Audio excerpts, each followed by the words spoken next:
هنعمل ايس كريم باي بالشوكليت والجوز الهند. بدل ما نشتريها من بره هنتعلم نعملها في البيت، خصوصا انها بتنفع في مناسبات كتيره.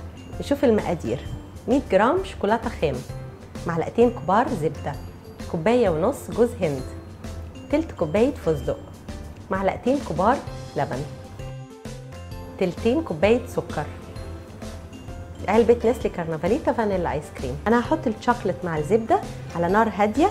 اول ما هتسيح هحط اللبن والسكر وبعدين هحط الجوز الهند.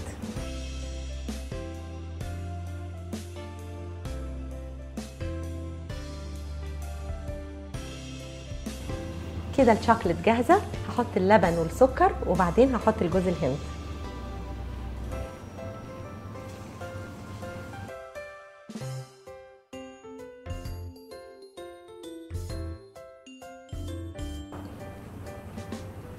كده انا خلصت البيز بتاعت الباي.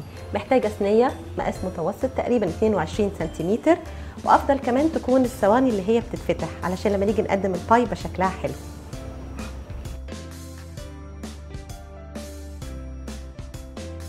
كده فردت البيز كويس في الصينيه. هدخلها الفريزر لمده ساعه وهرجع احط عليها الايس كريم بعد ما اضيف له الفستق.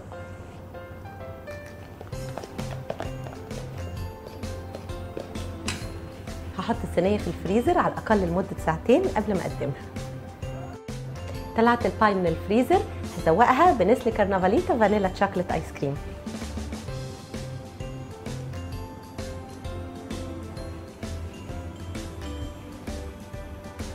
ايس كريم باي بالشوكليت والجوز الهند مع نسلي كارنفاليتا ايس كريم.